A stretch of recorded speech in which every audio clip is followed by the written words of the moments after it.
ഞങ്ങളും ക്രൂശിക്കപ്പെട്ട ക്രിസ്തുവിനെ പ്രസംഗിക്കുന്നു. ദൈവതിരുനാമത്തിൻ്റെ മഹത്വം ഉണ്ടാകട്ടെ. 30-ാമത്തെ സങ്കീർത്തനം 5-ാം വാക്യം വായിക്കാം. 30-ാം സങ്കീർത്തനം 5-ാം വാക്യം. അവൻ്റെ കോപം ക്ഷണനേരത്തേക്കേയുള്ളൂ, അവൻ്റെ പ്രസാദമോ ജീവപര്യന്തമുള്ളത്. സന്ധ്യയിങ്കൽ കരച്ചിൽ വന്ന് രാപ്പാർക്കും, ഉഷസ്സിലോ ആനന്ദഘോഷം വരുന്നു. സന്ധ്യയെങ്കിൽ കരച്ചിൽ വന്ന് രാപാർക്കും, ഉഷസ്സിലോ ആനന്ദഘോഷം വരുന്നു. സന്ധ്യയെങ്കിൽ കരച്ചിലാണ്. രാപാർക്കാൻ വരുന്ന അതിഥി ഒരു വിരുന്നുകാരൻ പോലെ കരച്ചിൽ വരുന്നു, രാപാർക്കുകയാണ്. സന്ധ്യയെങ്കിൽ കരച്ചിൽ വന്ന് രാപാർക്കും, ഉഷസ്സിലോ ആനന്ദഘോഷം വരുന്നു. എന്നാൽ ഉഷസ്സായി പ്രഭാതമായി വിരുന്നുകാരൻ പോകുന്നു, കരച്ചിൽ പോകുന്നു, ആനന്ദഘോഷം വരുന്നു. സന്ധ്യയെങ്കിൽ കരച്ചിൽ വന്ന് രാപാർക്കും, ഉഷസ്സിലോ ആനന്ദഘോഷം വരുന്നു. ദൈവകരങ്ങളിലേക്ക് ഏൽപ്പിച്ചുകൊണ്ട് നിങ്ങൾ ഓർക്കുക, ദൈവത്തെ സ്തുതിച്ചുകൊണ്ട് നിങ്ങൾ ഓർക്കുക. നിങ്ങൾ അനേകം പേർക്ക് ഇത് അനുഭവമല്ലേ? ഒരു കാലത്ത് എന്നും കണ്ണീരും കയ്യുമായി വലഞ്ഞ് വിഷമിച്ച് കഴിഞ്ഞിരുന്ന ആളുകൾ, ഇനി ഒരു നല്ല കാലം കിട്ടുകയില്ല എന്ന് വിചാരിച്ചിരുന്ന ആളുകൾ, ഇനി സമാധാനം കാലം ലഭിക്കുകയില്ല എന്ന് വിചാരിച്ചിരുന്ന ആളുകൾ, എനിക്കൊരു സ്വൈര്യം ഉണ്ടാകുമോ, ഒരു സ്വസ്ഥത ഉണ്ടാകുമോ എന്ന് നിരാശയോടെ ചിന്തിച്ച ആളുകൾ, എത്രയോ പേരിന്ന് സമാധാനം അനുഭവിക്കുന്നു, എത്രയോ പേരിന്ന് സന്തോഷം അനുഭവിക്കുന്നു, എത്രയോ പേര് ഇന്ന് സ്വസ്ഥതയുള്ള ശാന്തിയുള്ള ഒരു നല്ല ജീവിതം അനുഭവിക്കുന്നു. എത്ര ആശ്വാസകരമായ ജീവിതമാണെന്ന് അനുഭവിക്കുന്നത്. പ്രിയപ്പെട്ടവരെ, നിങ്ങൾക്ക് ഈ വാക്കുകളെ കേട്ടുകൊണ്ടിരിക്കുമ്പോൾ നിങ്ങൾ ചിന്തിക്കാം, എൻ്റെ കർത്താവേ, എൻ്റെ ജീവിതത്തിൽ ദുരിതകാലങ്ങളാണല്ലോ, എൻ്റെ ജീവിതത്തിൽ യാതനയുടെ കാലങ്ങളാണല്ലോ, എൻ്റെ ജീവിതത്തിൽ വറുതിയുടെ കാലങ്ങളാണല്ലോ, പൈസയ്ക്ക് ഞെരുക്കമാണല്ലോ, കടം പെരുകി വരുന്നല്ലോ, ശരീരത്തിൽ സൗഖ്യമില്ലല്ലോ, രോഗം കൂടിക്കൂടി വരുന്നല്ലോ, ഇനി ആശയ്ക്ക് വകയില്ലല്ലോ, പ്രതീക്ഷകളെല്ലാം അസ്തമിച്ച് പോയല്ലോ, എല്ലാ മധുര സ്വപ്നങ്ങളും കരിഞ്ഞു പോയല്ലോ. എൻ്റെ കർത്താവേ, എനിക്കിനി എന്താണ് ഭാവി? നിരാശയോടിരിക്കുന്ന ചിലരെങ്കിലും ഈ വാക്കുകളെ കേൾക്കുന്നുണ്ടാകും. ഭാവിയോർത്ത് നെടുവീർപ്പെടുന്ന ചിലരെങ്കിലും ഈ വാക്കുകളെ കേൾക്കുന്നുണ്ടാകും. കേൾക്കൂ, ദൈവത്തിൻ്റെ മാറ്റമില്ലാത്ത വചനം പറയുന്നു. വചനം നിങ്ങൾ വിശ്വസിക്കൂ. സന്ധ്യയെങ്കിൽ കരച്ചിൽ വന്ന് രാപാർക്കും, ഉഷസ്സിലോ ആനന്ദഘോഷം വരുന്നു. വിശ്വസിക്കുക. സന്ധ്യയെങ്കിൽ കരച്ചിൽ വന്ന് രാപാർക്കും. ഇന്ന് കണ്ണീരാണ്, ഇന്ന് ദുരിതമാണ്, ഇന്ന് യാതനയും വേദനയുമാണ്. എന്നാൽ സന്തോഷത്തിൻ്റെ കാലങ്ങൾ വരുന്നു, സമാധാനത്തിൻ്റെ കാലങ്ങൾ വരുന്നു. എന്നും ദുഃഖവെള്ളിയാഴ്ചയല്ല, ഉയർപ്പ് ഞായറാഴ്ച വരുന്നുണ്ട്. എന്നും ദുരിതത്തിൻ്റെ കാലങ്ങളല്ല, നന്മയുടെ കാലങ്ങൾ, സമാധാനത്തിൻ്റെ കാലങ്ങൾ വരുന്നുണ്ട്. പ്രിയപ്പെട്ടവരെ, എപ്പോഴും കയറ്റമല്ല, ഒരിറക്കം വരുന്നുണ്ട്, ഒരാശ്വാസം വരുന്നുണ്ട്, ഒരു വിശ്രമം വരുന്നുണ്ട്, നല്ല കാലം വരുന്നുണ്ട്. എൻ്റെ ഈ കഷ്ടപ്പാടുകൾ എന്തെങ്കിലും തീരുമോ എന്ന് കരഞ്ഞുകൊണ്ടിരിക്കുന്നവരുണ്ട്. ദൈവത്തിന് സ്തോത്രം. ജനിച്ചന്ന് മുതലേ എനിക്ക് ദുരിതമാണല്ലോ, എനിക്ക് എന്നാണ് വിശ്രമം കിട്ടിയിട്ടുള്ളത് എന്ന് പറഞ്ഞ് കരയുന്ന ആളുകളുണ്ട്. ഇല്ലേ? നിങ്ങൾ പലരും അങ്ങനെയല്ലേ? എന്നാണ് എനിക്ക് വിശ്രമം കിട്ടിയിട്ടുള്ളത്? എന്നാണ് എനിക്ക് ഒന്ന് സമാധാനത്തോടെ കഴിയാൻ ഒത്തിട്ടുള്ളത്? എന്നാണ് ഒന്ന് കരയാതെ ഉറങ്ങാൻ കഴിഞ്ഞിട്ടുള്ളത്? എൻ്റെ ദൈവമേ, എനിക്ക് ഒന്ന് മാറി ദുരിതമാണല്ലോ എന്നോർത്ത് വലയുന്ന അനേകം പേര് ഈ വാക്കുകൾ പക്ഷേ കേൾക്കുന്നുണ്ടാകും. സഹോദരങ്ങളെ, ഞാൻ വളരെ വിനയപൂർവ്വം പറയട്ടെ, ദൈവത്തിന് സ്തോത്രം. സന്ധ്യയെങ്കിൽ കരച്ചിൽ വന്നു രാപാർക്കും, ഉഷസ്സിലോ ആനന്ദഘോഷം വരുന്നു എന്ന് നൂറ്റാണ്ടുകൾക്ക് മുമ്പ് സങ്കീർത്തനക്കാരൻ പാടിയത് ഈ കാലയളവിൽ അനേകർക്ക് അനുഭവമാണ്. ഇന്ന് ഈ വാക്കുകൾ കേൾക്കുന്ന നിങ്ങൾക്കും അനുഭവമാക്കാൻ കർത്താവ് ആഗ്രഹിക്കുന്നു. അതുകൊണ്ടാണ് ഈ വാക്യം നിങ്ങളെ ഓർമ്മപ്പെടുത്തിയത്. സന്ധ്യയെങ്കിൽ കരച്ചിൽ വന്ന് രാപാർക്കും, ഉഷസ്സിലോ ആനന്ദഘോഷം വരുന്നു. രൂത്തിൻ്റെ പുസ്തകം കരച്ചിലിൽ തുടങ്ങുന്നു, അത് ആഘോഷത്തിൽ, സന്തോഷത്തിൻ്റെ ആഘോഷത്തിമിർപ്പിൽ അവസാനിക്കുന്നു. രൂത്തിൻ്റെ പുസ്തകത്തിൻ്റെ ആകത്തുക അതാണ്. ദുരിതത്തിൽ ആരംഭിക്കുന്നു, കണ്ണീരിൽ ആരംഭിക്കുന്നു, ശവക്കുഴിയിൽ ആരംഭിക്കുന്നു, മരണത്തിൽ ആരംഭിക്കുന്നു. പ്രിയപ്പെട്ടവരെ, ശവസംസ്കാരത്തിൽ ആരംഭിക്കുന്നു. 3 ശവസംസ്കാരം. രൂത്തിൻ്റെ പുസ്തകം തുടങ്ങുമ്പോൾ അങ്ങനെയാണ്. 3 ശവസംസ്കാരം. എലീമേലക്ക് മരിക്കുന്നു, മഹ്ളോൻ മരിക്കുന്നു, കില്യോൻ മരിക്കുന്നു. 3 ശവസംസ്കാരം. എന്നാൽ ഒടുവിലത്തെ അധ്യായത്തിലേക്ക് വരുമ്പോൾ, 4-ാം അധ്യായത്തിലേക്ക് വരുമ്പോൾ, ഒരു ശിശുവിൻ്റെ പിറവിയാണ്, ഒരു ശിശുവിൻ്റെ ജനനമാണ്. ഒരു ശിശു ആ വീട്ടിൽ ജനിക്കുന്നു. ദുഃഖത്തിൻ്റെ കാലങ്ങൾ തീർന്നിരിക്കുന്നു, ഒരു കുഞ്ഞ് ജനിക്കുന്നു. എന്തൊരു ഭാഗ്യം, എന്തൊരു സൗഭാഗ്യം! ഞാൻ ഇങ്ങനെ ചിന്തിക്കുന്നു. ഗ്രാൻഡ് മദർ എന്നാണ് പറയുന്നത്. നവമി ഗ്രാൻഡ് മദറായി. എന്താണ് grand mother?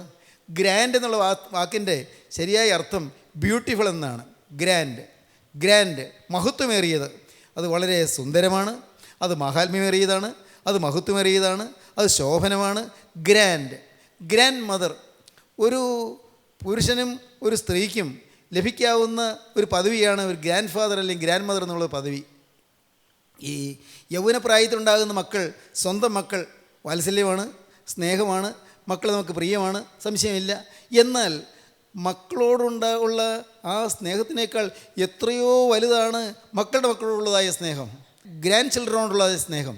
They are grand. അവർ ഗ്രാൻഡാണ്, അവർ മഹാത്മ്യമേറിയവരാണ്, അവർ മഹത്വമേറിയവരാണ്. Grand children. നവമി ഒടുവിലത്തെ അധ്യായത്തിൽ ഗ്രാൻഡ് ചൈൽഡിനെ എടുത്ത് ഓമനിക്കുന്നു. ആദ്യത്തെ അധ്യായത്തിൽ 3 ശവസംസ്കാരങ്ങൾ, ഒടുവിലത്തെ അധ്യായത്തിൽ കൈ നിറയെ ഒരു ആൺകുഞ്ഞ്, കൈ നിറയെ ഒരു ഓമന പൈതൽ. ദൈവത്തിന് സ്തോത്രം. ഹൃദയം നിറയെ ദുഃഖഭാരം പേറിയിരുന്ന നവമിക്ക് ഒടുവിലത്തെ അധ്യായത്തിലേക്ക് വരുമ്പോൾ കൈ നിറയെ ഒരാൺ പൈതലിനെ ലഭിക്കുന്നു. ദൈവത്തിന് സ്തോത്രം. ഈ കുഞ്ഞുങ്ങൾ, മക്കൾ യഹോവ തരുന്ന പ്രതിഫലമാണ്, യഹോവ തരുന്ന ദാനമാണ്, ദൈവം തരുന്ന അനുഗ്രഹമാണ്. നമുക്ക് 128 സങ്കീർത്തനമെടുക്കാം. മക്കളെക്കുറിച്ച് പറയുന്നുണ്ട്, മക്കൾ യഹോവ തരുന്ന ദൈവം തരുന്നതായ പ്രതിഫലമാണ് എന്ന്. ഉദരഫലം ദൈവം തരുന്ന പ്രതിഫലമാണ് എന്ന്. അവയെക്കൊണ്ട് തൻ്റെ ആവനാഴി നിറച്ചിരിക്കുന്ന പുരുഷൻ ഭാഗ്യവാൻ എന്നാണ് പറയുന്നത്. ആവനാഴിയിൽ അമ്പ് നിറയ്ക്കുന്നത് പോലെ മക്കളെ ജീവിതത്തിൽ ലഭിക്കുക. ഇന്ന് നമ്മുടെ ഈ തലമുറയിൽ അനേകർ ഒരു കുഞ്ഞ് അല്ലെങ്കിൽ 2 കുഞ്ഞ് എന്ന് അങ്ങനെ നിജപ്പെടുത്തുകയാണ്, ഏതാണ്ട് ഒതുക്കി നിർത്തുകയാണ്. പ്രിയപ്പെട്ടവരെ, ഞാൻ നിങ്ങളുടെ ആശയഗതിയിൽ ഒരുപക്ഷെ ഒന്ന് വ്യതിയാനം വരുത്താൻ വേണ്ടി പറയുകയാണ്. മക്കളെ നിങ്ങൾ 1-2 എണ്ണത്തിൽ നിങ്ങൾ നിർത്തരുത്. ദൈവത്തിന് സ്തോത്രം. ഈ പറയുന്നത് നിങ്ങൾ ദയവായി കേൾക്കുക. 1-2 കുഞ്ഞുങ്ങൾ എന്നുള്ളതിൽ നിർത്തരുത്. നിങ്ങൾ മക്കളെ ജനിപ്പിക്കുക, മക്കൾ ഉണ്ടാകട്ടെ. മക്കൾ ദൈവം തരുന്ന അനുഗ്രഹമാണ്, ദൈവം തരുന്ന ദാനമാണ്. നമുക്ക് വായിക്കാം വാക്യം. മക്കൾ യഹോവ നൽകുന്ന അവകാശവും ഉദരഫലം അവൻ തരുന്ന പ്രതിഫലവും തന്നെ. ദൈവം തരുന്ന അവകാശമാണ്, ഉദരഫലം അവൻ തരുന്ന പ്രതിഫലമാണ്, ദൈവം തരുന്ന പ്രതിഫലമാണ്. മക്കളെ പ്രസവിക്കാൻ വെക്കുക, മക്കളെ വളർത്താൻ വെക്കുക, മക്കളെ പോറ്റി പുലർത്താൻ വെക്കുക, മക്കളെ ലാളിക്കാൻ വെക്കുക. അതൊരു പദവിയാണ്, അതൊരു ഭാഗ്യമാണ്. ദൈവത്തിന് സ്തോത്രം. ഒരുപക്ഷെ ഈ വാക്കുകളെ കേൾക്കുന്ന ചിലരെങ്കിലും മക്കൾ ഇല്ലാത്തതുകൊണ്ട് ദുഃഖിക്കുന്നവർ കാണുമായിരിക്കും, മക്കളില്ലാത്തതുകൊണ്ട് വേദനിക്കുന്നവർ കാണും. തീർച്ചയായിട്ടും വേദന സ്വാഭാവികമാണ്, വേണമെന്ന് ആഗ്രഹമുണ്ട്. നമുക്ക് തീർച്ചയായിട്ടും പ്രാർത്ഥിക്കാം. ഞാൻ വിശ്വസിക്കുന്നു, ദൈവത്തിന് സ്തോത്രം, ശാരീരികമായി നമുക്ക് മക്കൾ ഉണ്ടാവുകയില്ലെങ്കിൽ പോലും നാം ആത്മീയമായി മക്കളെ ജനിപ്പിക്കുന്നവരാകണം. ആത്മീയമായി മക്കൾ. അപ്പോസ്തലനായ പൗലോസ് ഫിലേമോന് എഴുതിയ ലേഖനത്തിൽ പൗലോസ് പറയുന്നുണ്ട്, തടവിലിരിക്കുമ്പോൾ ഞാൻ ജനിപ്പിച്ച എൻ്റെ മകനായ ഒനേസിമോസിന് വേണ്ടിയാകുന്നു ഞാൻ അപേക്ഷിക്കുന്നത്. അപ്പോസ്തലനായ പൗലോസ് വിവാഹിതനല്ല, ശരീരപ്രകാരം മക്കൾ ജനിച്ചില്ല. പക്ഷേ അപ്പോസ്തലനായ പൗലോസ് പറയുന്നു, ഞാൻ മക്കളെ ജനിപ്പിച്ചു എന്ന്. തടവിലിരിക്കുമ്പോൾ ഞാൻ ജനിപ്പിച്ച എൻ്റെ മകനായ ഒനേസിമോസിന് വേണ്ടിയാവുന്നു ഇതിനോട് അപേക്ഷിക്കുന്നത്. ആത്മാവിൽ മക്കളെ ജനിപ്പിക്കുക, അനേകം മക്കളെ ആത്മാവിൽ ജനിപ്പിക്കുക. ഇത് കേൾക്കുമ്പോൾ നിങ്ങൾ തീരുമാനിക്കണം, കർത്താവേ, ഇത്രയും കാലം ഫ്രൂട്ട്ലെസ് ലൈഫായിരുന്നു, ഫലപ്രദമായ ജീവിതം അല്ലായിരുന്നു. കർത്താവെ, ഫലപ്രദമായി ജീവിച്ചില്ല. അനേകരെ ആത്മാവിൽ ജന്നത്തിലേക്ക് നയിക്കാൻ എനിക്ക് കഴിഞ്ഞില്ല, ആത്മാക്കളെ വീണ്ടെടുക്കാൻ എനിക്ക് കഴിഞ്ഞില്ല. കർത്താവെ, ഇനി ആത്മാവിൽ ഞാൻ മക്കളെ ജനിപ്പിക്കും. മക്കൾ യഹോവ തരുന്ന അവകാശവും ഉദരഫലം അവൻ തരുന്ന പ്രതിഫലവുമാകുന്നു. ഈ ശരീരത്തിൽ മക്കൾ ജനിക്കട്ടെ, നല്ലത്. ദൈവം തരുന്നെങ്കിൽ തീർച്ചയായിട്ടും ഭാഗ്യം, ദൈവം തരട്ടെ. നമുക്ക് പ്രാർത്ഥിക്കാം, തീർച്ചയായിട്ടും പ്രാർത്ഥിക്കാം. പക്ഷേ അതുമാത്രമല്ല, ആത്മാവിൽ മക്കളെ ജനിപ്പിക്കുക. ശരീരപ്രകാരം മക്കൾ ഉണ്ടെങ്കിലും ഇല്ലെങ്കിലും ആത്മാവിൽ മക്കളുണ്ടാകുക. ദൈവത്തിൻ്റെ വലിയ നാമം മഹത്വപ്പെടട്ടെ. അവയെക്കൊണ്ട് അതിൻ്റെ ആവനാഴി നിറച്ചിരിക്കുന്ന മനുഷ്യൻ ഭാഗ്യവാൻ. മക്കളെ കൊണ്ട് തൻ്റെ ആവനാഴിക, തൻ്റെ പൂണി, തൻ്റെ അമ്പുകൾ ഇടുന്നതായ ആവനാഴിക നിറച്ചിരിക്കുന്ന മനുഷ്യൻ ഭാഗ്യവാൻ. അസ്ത്രം പോലെ മറ്റുള്ളവരെ എയ്തു വീഴ്ത്താൻ പറ്റിയ അനേകം മക്കളെ ജനിപ്പിക്കാൻ സാധിക്കുക, മറ്റുള്ളവരെ ആക്രമിച്ച് കീഴ്പ്പെടുത്താൻ പറ്റിയ അനേകം മക്കളെ ജനിപ്പിക്കാൻ സാധിക്കുക എന്ന് പറഞ്ഞാൽ, ഞാൻ പുറമേയുള്ള യുദ്ധത്തിൻ്റെ കാര്യമല്ല ഞാൻ പറയുന്നത്. ആത്മാക്കളെ നേടുന്ന പൈശാചിനോടുള്ള യുദ്ധത്തിൽ അസ്ത്രം പോലെ ഈ മക്കൾ പ്രയോജനപ്പെടണം. അസ്ത്രത്തെ ഉപയോഗിക്കുന്ന പോലെ നമ്മുടെ മക്കൾ പൈശാചിനോടുള്ള യുദ്ധത്തിൽ നമുക്ക് പ്രയോജനപ്പെടണം. പൈശാചിനോട് നാം യുദ്ധം ചെയ്യുകയാണ്, ആ യുദ്ധത്തിൽ അമ്പ് പോലെ പ്രയോജനപ്പെടണം നമ്മുടെ ആവനാഴിയിലെ ഈ മക്കൾ. ദൈവത്തിന് സ്തോത്രം. സഹോദരങ്ങൾ, നിങ്ങൾക്ക് മനസ്സിലായി കാണുമെന്ന് ഞാൻ കരുതട്ടെ. നിങ്ങളുടെ ജീവിതത്തിൽ നിങ്ങൾ മക്കളെ ജനിപ്പിക്കണം. അനേകം ആത്മാക്കളെ നിങ്ങൾ വീണ്ടെടുക്കണം. അനേക ആത്മാക്കളെ വീണ്ടെടുപ്പിലേക്ക് നിങ്ങൾ നയിക്കണം. നിങ്ങളുടെ അനേകർക്ക് യേശുക്രിസ്തുവിനെ കാണിച്ചു കൊടുക്കണം. യേശുക്രിസ്തു നിങ്ങളുടെ ജീവിതത്തിൽ കൂടി കാണിച്ചു കൊടുക്കണം, നിങ്ങളുടെ സ്വഭാവത്തിൽ കൂടി കാണിച്ചു കൊടുക്കണം, നിങ്ങളുടെ പ്രകൃതത്തിൽ കൂടി കാണിച്ചു കൊടുക്കണം, നിങ്ങളുടെ ജീവിതത്തിൻ്റെ വിവിധ വ്യാപാരങ്ങൾ കൂടി യേശുക്രിസ്തുവിനെ കാണിച്ചു കൊടുക്കണം. നിങ്ങളുടെ പ്രകൃതം, നിങ്ങളുടെ സ്വഭാവം യേശുക്രിസ്തുവിനെ കാണിച്ചു കൊടുക്കുന്ന അനുഗ്രഹീതമായ, യേശുവിനെ പ്രതിബിംബിക്കുന്ന സ്വഭാവമായി മാറണം. അപ്പോഴാണ് അനുഗ്രഹം സമൃദ്ധമായി നിങ്ങളുടെ തലയിലേക്ക് വരുന്നത്. ദൈവത്തിന് സ്തോത്രം. ഈ ശരീരത്തിൽ തന്നെ, ശരീരപ്രകാരം തന്നെ മക്കൾ ഉണ്ടാകുന്നത് തീർച്ചയായിട്ടും നല്ലതാണ്. മക്കളില്ലാത്തവർ മക്കളുണ്ടാകാൻ വേണ്ടി പ്രാർത്ഥിക്കണം. ദൈവത്തിന് സ്തോത്രം. ഞാൻ വിശ്വസിക്കുന്നു പ്രിയപ്പെട്ടവരെ, ഈ ഇല്ലായ്മയിൽ നിന്ന് ഉണ്മയായതിനെ ഉളവാക്കുന്ന ദൈവത്തിന് അസാധ്യമല്ലല്ലോ ഒന്നും. ദൈവത്തിന് സ്തോത്രം. നിങ്ങൾക്ക് ഒരുപക്ഷേ നിങ്ങളുടെ നിർജ്ജീവമായ ഗർഭപാത്രത്തെ ജീവിപ്പിക്കാൻ യേശുക്രിസ്തുവിന് കഴിയുമല്ലോ. നിങ്ങൾക്ക് കേടുള്ളതായ നിങ്ങളുടെ ശരീരത്തിൻ്റെ പോരായ്മകളെ എല്ലാം നികത്തി തരുവാൻ യേശുവിന് കഴിയുമല്ലോ. എവിടെയാണോ പോരായ്മ അതുമായിട്ട് നിങ്ങൾ ദൈവസന്നിധിയിലേക്ക് ചെല്ലണം. ഒരുപക്ഷേ ഡോക്ടേഴ്സ് വിചാരിച്ചിട്ടൊന്നും സാധിക്കുന്നില്ല, ഡോക്ടേഴ്സ് കൈയൊഴിഞ്ഞു, ഡോക്ടേഴ്സ് പ്രതീക്ഷയില്ല എന്ന് പറഞ്ഞു. പക്ഷേ എത്രയെത്ര സംഭവങ്ങൾ, ഡോക്ടേഴ്സ് കൈവിട്ടതായ എത്രയെത്ര സംഭവങ്ങൾ കരുണയുള്ള കർത്താവ് കൃപയാൽ തൻ്റെ പ്രിയപ്പെട്ടവരുടെ പ്രാർത്ഥനയുടെ അനുഗ്രഹീതമായ അനുഭവത്തിൽ ദൈവം മക്കളെ തരുന്നു. ദൈവത്തിന് സ്തോത്രം. നിങ്ങൾ കരഞ്ഞ് പറയണം, കർത്താവേ എനിക്കൊരു കുഞ്ഞിനെ തരണമേ, കർത്താവേ എനിക്ക് മക്കളെ തരണമേ. ഞാൻ വീണ്ടും പറയുന്നു, നിങ്ങൾ മക്കളെ 1 or 2 നിർത്തരുത്. ഒരു കുഞ്ഞ് അല്ലെങ്കിൽ 2 കുഞ്ഞ് നിർത്തരുത്. മക്കളുണ്ടാകട്ടെ, മക്കൾ നമുക്ക് ധാരാളം പേരുണ്ടാകട്ടെ, മക്കൾ നമ്മുടെ വീട് നിറയെ ഉണ്ടാകട്ടെ, അനുഗ്രഹീതമായ കുടുംബജീവിതം നമുക്കുണ്ടാകട്ടെ. മക്കളും മക്കളുടെ മക്കളുമായി നിങ്ങളുടെ കുടുംബം വളരട്ടെ. ദൈവത്തിന് സ്തോത്രം. സഹോദരങ്ങളെ, ഇന്ന് സമൂഹം ഇന്ന് വലിയൊരു കെടുതിയെ നേരിട്ടുകൊണ്ടിരിക്കുകയാണ്. ഇന്ന് ഇൻഫെർട്ടിലിറ്റി വർദ്ധിച്ചുകൊണ്ടിരിക്കുകയാണ്. എന്താ ഇൻഫെർട്ടിലിറ്റി? വന്ധ്യത്വം വർദ്ധിച്ചുകൊണ്ടിരിക്കുകയാണ്. മക്കളുണ്ടാകുവാനുള്ള സാധ്യതകൾ കുറഞ്ഞു വരികയാണ്. ശരീരപ്രകാരം മക്കൾ ജനിക്കാനുള്ള സാധ്യതകൾ കുറഞ്ഞു വരികയാണ്. മക്കളെ ഒരു കാരണവശാലും നിങ്ങൾ ഗർഭപാത്രത്തിൽ കൊല്ലരുത്. നിങ്ങൾ ശ്രദ്ധിക്കൂ, മക്കൾ ഗർഭത്തിൽ ഉരുവാകുമ്പോൾ മക്കളെ നിങ്ങൾ ഒരിക്കലും നിങ്ങളുടെ കുഞ്ഞുങ്ങളെ നിങ്ങളുടെ ഗർഭപാത്രത്തിൽ വെച്ച് കൊന്ന് നിങ്ങൾ നശിപ്പിച്ച് കളയരുത്. അത് കൊലപാതകമാണ്.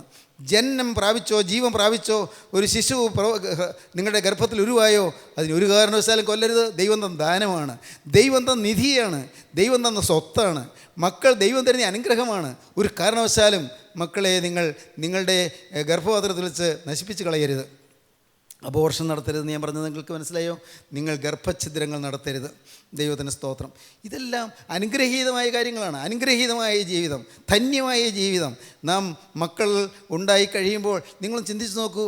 നിങ്ങൾ ഇപ്പോൾ നിങ്ങളുടെ ജീവിതത്തിൽ മക്കൾ ഉള്ള മാതാപിതാക്കളൊന്ന് ഓർത്തു നോക്കൂ.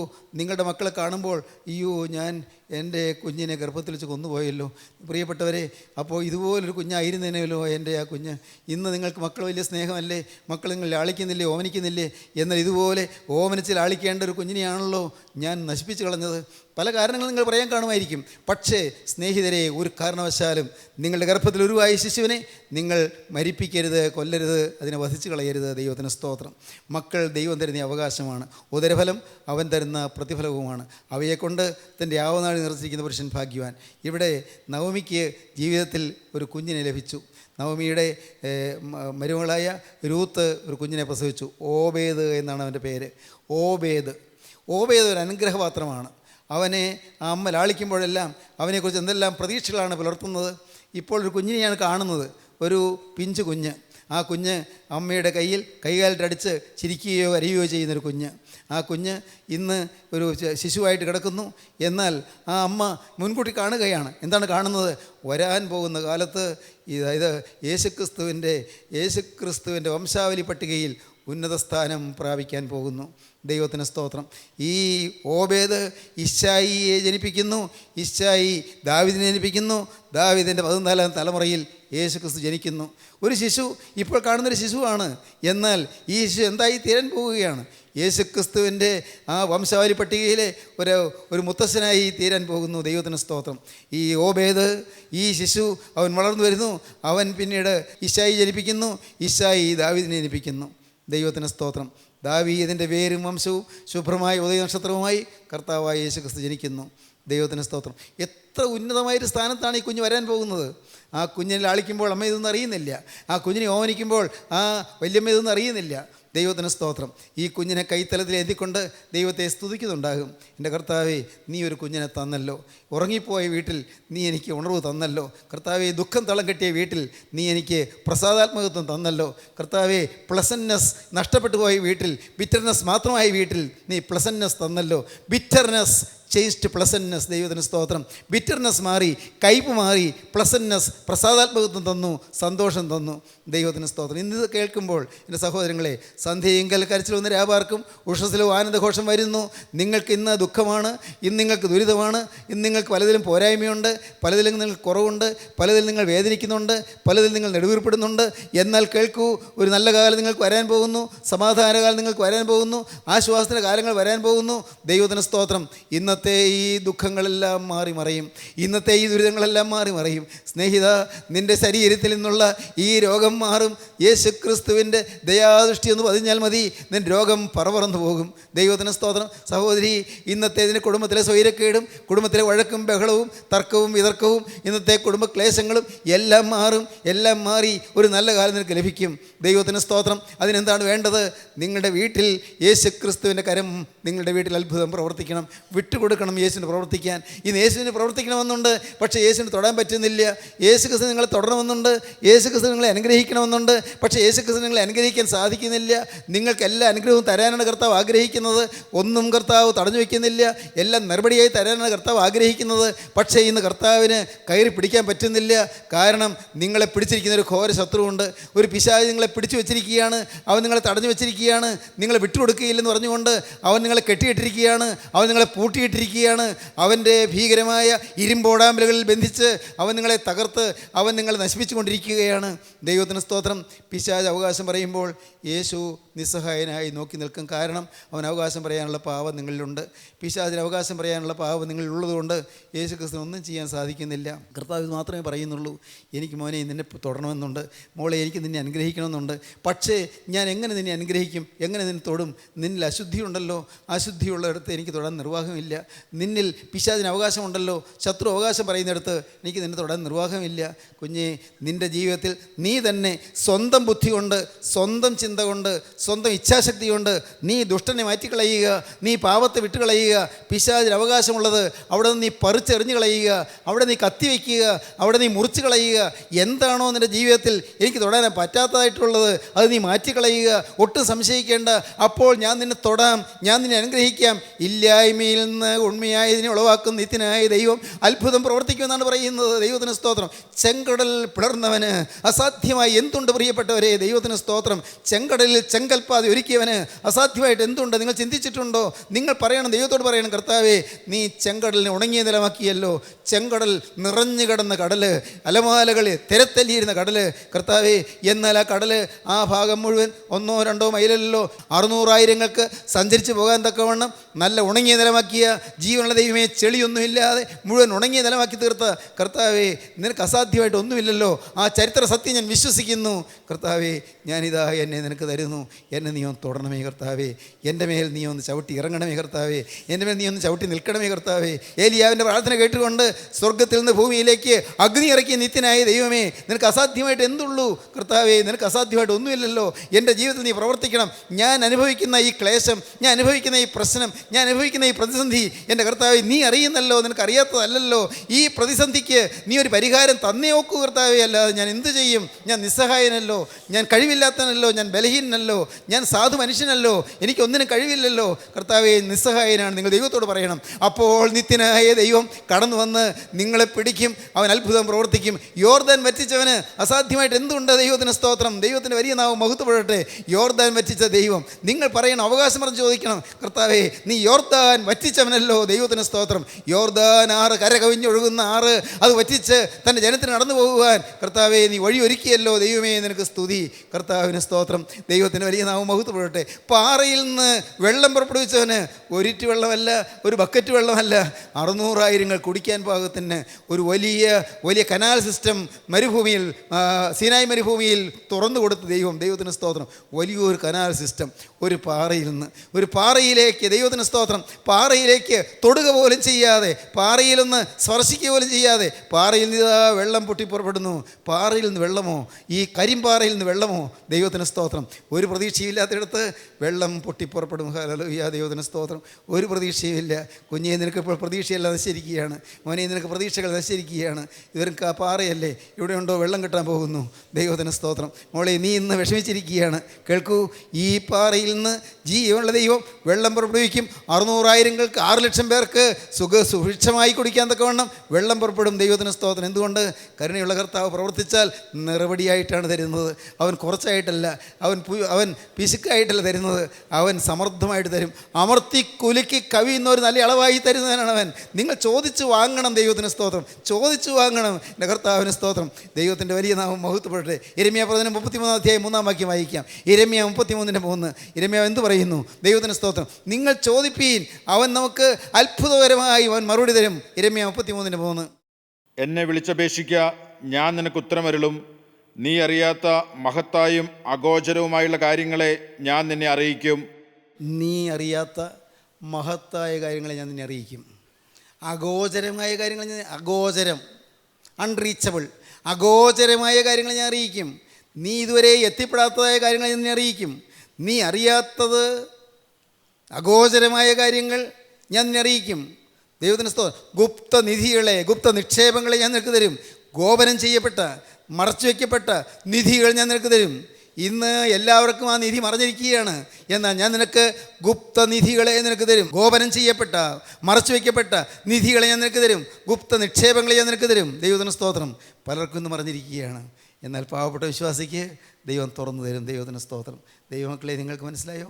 നിങ്ങളുടെ ജീവിതം ധന്യമായ ജീവിതമാണ്. നിങ്ങളുടെ ജീവിതം കളഞ്ഞു കുളിക്കാനുള്ള ജീവിതമല്ല. നിങ്ങളുടെ ജീവിതം വെറുതെ വ്യർത്ഥമായി കളയാനുള്ള ജീവിതമല്ല. നമ്മുടെ ജീവിതം വിലയേറിയ ജീവിതമാണ്. ഈ ജീവിതം നിങ്ങൾ വ്യർത്ഥതയ്ക്ക് വേണ്ടി കളയരുത്. ദൈവത്തിന് സ്തോത്രം. ഈ ജീവിതം പാപത്തിന് വേണ്ടി കളയരുത്. ഈ ജീവിതം പിശാചിന് ഈമ്പി കുടിക്കാൻ കൊടുക്കരുത്. ദൈവത്തിന് സ്തോത്രം. ദൈവത്തിന് സ്തോത്രം. പിശാച് ഈ കരിമ്പ് അത് അവൻ കടിച്ച് ചവച്ച് അതിൻ്റെ സത്തെടുത്തിട്ട് അവൻ അതിൻ്റെ ചണ്ടി വലിച്ചെറിയും. ദൈവത്തിന് സ്തോത്രം. അങ്ങനെ മോളെ, നീ വലിച്ചെറിയപ്പെടേണ്ടവളല്ല. മോനെ, നീ വലിച്ചെറിയപ്പെടേണ്ടവനല്ല. ദൈവത്തിന് സ്തോത്രം. അനേകം കാര്യങ്ങളുടെ മനസ്സിൽ വരുന്നല്ലോ. ചില ചെറുപ്പക്കാർ അവരുടെ ജീവിതം പിശാച് കടിച്ചീമ്പി വലിച്ച് കുടിച്ചിട്ട് വലിച്ചെറിയുന്ന ജീവിതങ്ങളുണ്ട്. എല്ലാം ശൂന്യം പിടിച്ചു പോകുന്ന ജീവിതങ്ങളുണ്ട്. തകർത്ത് കളയുന്ന ജീവിതങ്ങളുണ്ട്. ഭാവി ശൂന്യമാക്കുന്ന ജീവിതങ്ങളുണ്ട്. അനേകം പേര് കുടുംബം മുടിഞ്ഞു പോകുന്നു. സമാധാനം നഷ്ടപ്പെട്ടു പോകുന്നു. എല്ലാ നന്മകളും നഷ്ടപ്പെട്ടു പോകുന്നു. സമാധാനമില്ലാത്ത ജീവിതം. എന്നാൽ പ്രിയപ്പെട്ടവരെ, ഇന്നത് കേട്ടുകൊണ്ടിരിക്കുമ്പോൾ നിങ്ങൾക്ക് തീരുമാനിക്കാം, ഇനി പിശാചിന് കടിച്ചീമ്പാൻ എൻ്റെ ജീവിതം ഞാൻ വിട്ടുകൊടുക്കുകയില്ല. പിശാചിന് കടിച്ച് അതിൻ്റെ മധുരരസം വലിച്ചു കുടിക്കാൻ ഞാൻ വിട്ടുകൊടുക്കുകയില്ല. എൻ്റെ ജീവസത്ത വലിച്ചെടുക്കാൻ ശത്രു ഞാൻ കൊടുക്കുകയില്ല. എൻ്റെ ജീവാത്മാവിൻ്റെ അത്ഭുത ശക്തി പിശാചിന് ഞാൻ കൊടുക്കുകയില്ല.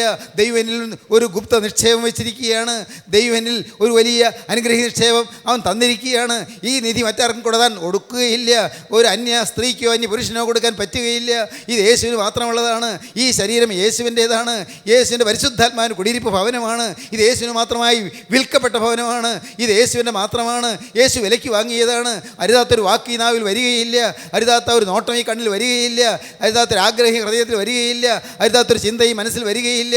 യേശുവേ, അരുതാത്തൊരു ഒഴിക്ക് ഞാൻ നടക്കുകയില്ല. എൻ്റെ കർത്താവേ, യേശു ക്രിസ്തുവിന് പ്രസാദകരമായ ഒരു ജീവിതം ഞാൻ നയിക്കുമെന്ന് നിങ്ങൾക്ക് വേണമെങ്കിൽ ഉറയ്ക്കാൻ പ്രിയപ്പെട്ടവരെ. അപ്പോഴാണ് യേശു നിങ്ങൾ പ്രസാദിക്കുന്നത്. യേശു നിങ്ങൾ അനുഗ്രഹിക്കുന്നത്. ശോഭനമായ, അനുഗ്രഹീതമായ, ധന്യമായ ജീവിത പന്ഥാവുകളിലൂടെ യേശു നിങ്ങൾ നയിക്കുകയും നിങ്ങൾ അനുഗ്രഹം പ്രാപിച്ച് നിങ്ങൾ ദൈവത്തെ സ്തുതിക്കുകയും ചെയ്യും. ദൈവത്തിന് സ്തോത്രം. സന്ധ്യയെങ്കിൽ കരച്ചിൽ വന്ന് രാപാർക്കും, ഉഷസ്സിലോ ആനന്ദഘോഷം വരുന്നു. ഹല്ലേലൂയ. ദൈവത്തിന് സ്തോത്രം. ആനന്ദഘോഷം. ദൈവത്തിന് സ്തോത്രം. ആനന്ദഘോഷമാണ് സ്തുതി. സ്തുതി ലഭിക്കും. കർത്താവേ, നിന്നെ സ്തോത്രം ചെയ്യേണ്ടതിന് എൻ്റെ ആത്മാവിനെ കാരാഗ്രഹത്തിൽ നിന്ന് പുറപ്പെടുവിക്കണമേ. കർത്താവേ, ഇതിൻ്റെ നാമത്തെ ഞാൻ സ്തോത്രം ചെയ്യേണ്ടതിന് എൻ്റെ ആത്മാവിനെ കാരാഗ്രഹത്തിൽ നിന്ന് പുറപ്പെടുവിക്കണമേ. കാരാഗ്രഹത്തിൽ സ്തുതിയില്ല. പിശാചിൻ്റെ തടവറയിൽ സ്തുതിയില്ല. പിശാചിൻ്റെ ജയിലിൽ സ്തുതിയില്ല. പിശാചിൻ്റെ ബന്ധനത്തിലിരിക്കുമ്പോൾ സ്തുതിയില്ല. സ്തുതി ലഭിക്കണം. സന്ധ്യയെങ്കിൽ കേട്ട ശബ്ദം എന്താണ്? കരച്ചിലിൻ്റെ വിലാപ ശബ്ദം. ഉഷസ്സിൽ കേൾക്കുന്ന ശബ്ദമോ സന്തോഷത്തിൻ്റെ ആർപ്പുളിയുടെ സ്തോത്രസ്വരം. ഹല്ലേലൂയ. ദൈവത്തിന് സ്തോത്രം. സഹോദരങ്ങളെ, ഈ ഭാഗ്യാവസ്ഥയിലേക്കാണ് കർത്താവ് വിളിക്കുന്നത്. നിങ്ങൾക്ക് വേണമോ ഈ ഭാഗ്യം? കർത്താവിന് സ്തോത്രം. നിങ്ങൾക്ക് വേണ്ടേ ഈ ഭാഗ്യം? യേശുക്രിസ്തുവിനെ സ്തുതിക്കുന്ന ഭാഗ്യം. കർത്താവെ, നാളുകളായി ചുണ്ട് അടഞ്ഞു പോയല്ലോ. നാളുകളായി നാവ് കെട്ടപ്പെട്ടു പോയല്ലോ.